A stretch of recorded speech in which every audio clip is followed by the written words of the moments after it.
So whatever we've lived through in the past 4 years, some of you in purgatory and some of us in hell, I think we've all paid our penance.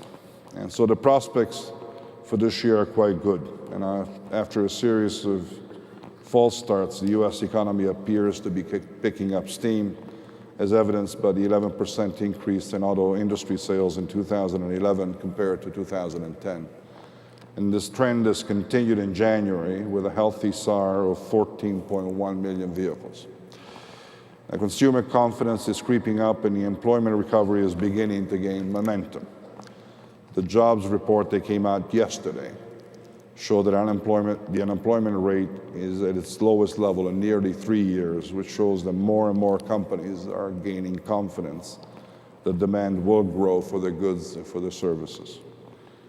And there's even a glimmer of hope in the dormant housing market.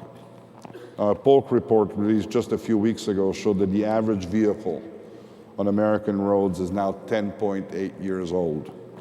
And this is the oldest since tracking began in 1995, when the average was just 8.4 years. And it should indicate a reservoir of pent-up demand. Now, there's only one area that is ultimately causing nervousness in markets around the world, and that is the uncertainty of the situation in Europe because of the sovereign debt crisis. The response to the current crisis will go a long way towards determining the future of the Union itself. Europe ultimately needs to decide whether it wants a true European Union, because a confederation of interest, which is unified by one single currency, just doesn't work. Europe needs to find a way, but more importantly, it needs to find the resolve to collectively run a fiscal and economic policy on a joint basis. And the problem is so large, it is of such magnitude and of such reach that it could, if it's not controlled, have ripple effects beyond the European borders. Now, I'm hopeful that all those involved will eventually converge on a solution, but at the same time, it is an issue which we're watching very, very carefully to understand the risks that it poses to the market in general and the auto sector in particular. Now, perhaps the most important question our industry will face in the next few years is whether or not we are capable of handling our newfound prosperity in a way in which does not jeopardize the future. It's been reported by those who pay attention to the way of birds that a certain kind of lark sings the same 5 notes over and over, day after day, year after year, always the same tune. This propensity to repeat oneself endlessly reminds me of how the auto sector behaved before the last recession by dragging value-destroying business strategies behind us for years. Like the 5-note lark that can't change its tune, our industry endured the structural flaws for decade after decade through market upturns and downturns alike. And these dubious practices included an irrational preservation of industrial inefficiencies coupled with brand-damaging marketing approaches. And so our company struggled to make a profit on the core business of building and selling cars, depending instead on related activities such as financing.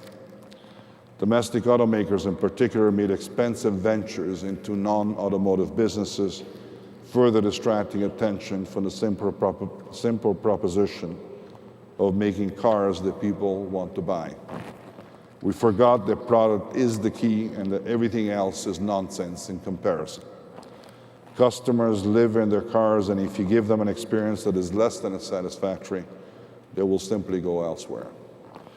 The recession destroyed all of our excuses for inaction.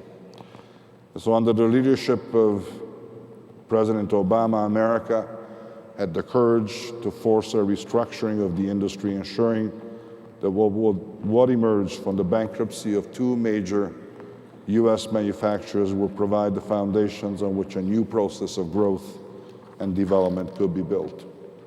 Overcapacity, finally, is no longer an after problem, because we have taken every ounce of unnecessary capacity out of the system. Now, the Fiat-Chrysler partnership stems from this effort to address the industry's structural obstacles. It is designed to create efficiencies in the use of production capacity and the development of products, while allowing us to focus more resources on innovation. The partnership is also helping Chrysler broaden its product portfolio and add jobs right here in America. For example, earlier this week, we announced that we will add more than 1,800 workers to our plant in Belvidere, Illinois, to assemble the new Dodge Dart, which is based on an Alfa Romeo European platform. And we've also announced plans to start production of a Maserati SUV at our Jefferson Avenue North assembly plant in downtown Detroit later this year. And you will also see Alfa Romeo models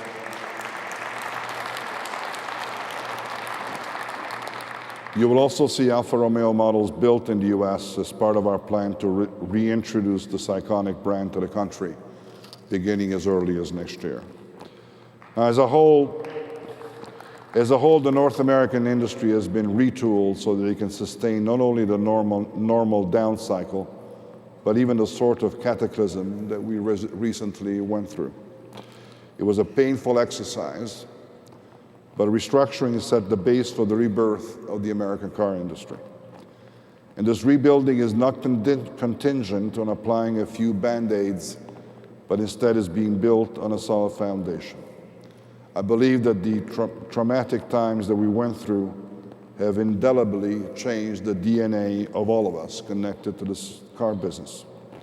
I don't believe there's anyone in this room who doesn't remember the pain and the suffering that we collectively endured. And for our part at Chrysler, our leadership team is continuously mindful of that horrible experience. And some sense has in fact been restored to the marketplace. We have not seen any of the destructive pricing policies that characterized the auto market for many years.